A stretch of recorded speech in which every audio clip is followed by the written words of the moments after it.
As you know, we're having this series, which will be finishing in a couple of weeks' time, Tender Conversations.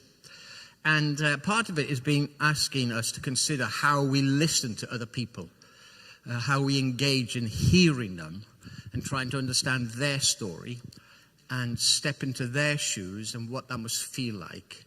And so we've had a couple of people who shared that, and now Meryl Dobson's going to come and share with us about a situation where she did listen to somebody and it changed your view on something. So, Meryl, thank you.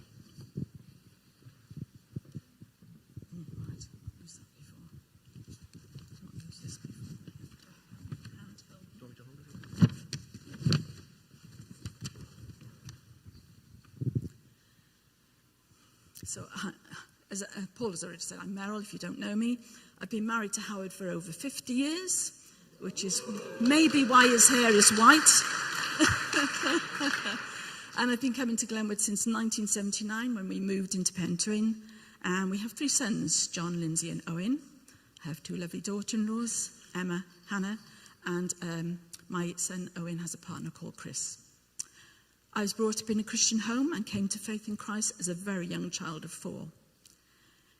In the denomination that I was brought up in, I was given to understand that being gay or lesbian was a definite lifestyle choice and that it was wrong. I guess I just accepted this for many years, and if I'm honest, I would say I was homophobic at that time. It really didn't have much effect on my life. I had never met any gay people and didn't mix with them in my private life.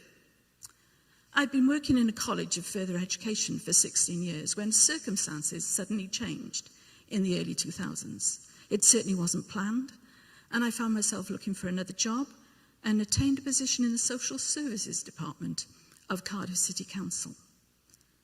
I moved to a large office building containing many different teams: children's services, physical and learning disabilities, protection of vulnerable adults and elderly. And to my surprise, there was a high number of gay and lesbian social workers in these teams.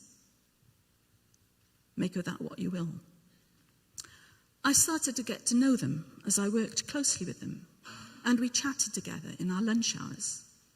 Often, they would tell me their stories and I would listen. One social worker I got to know very well. Dan was in his late 20s and had been brought up a devout Roman Catholic.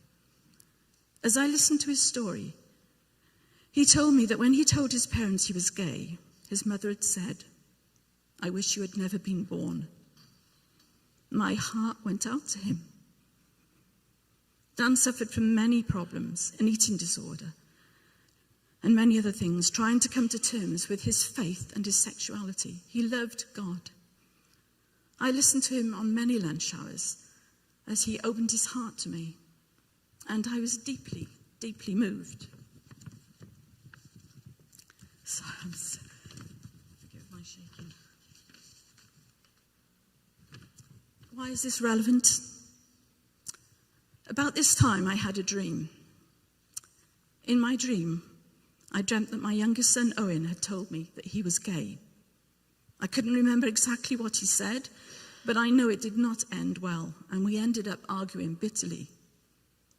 I woke up and burst into tears, which frightened Howard a lot.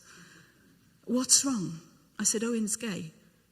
And I told him about my dream. "It's only a dream," he said. "No. I'd never had a dream like it before, and I knew it was real.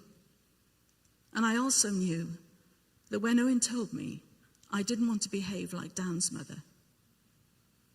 It wasn't too long after that our youngest son, Owen, who'd been living away for many years, came to visit us. He told us he had something to tell us. He told us that he was gay.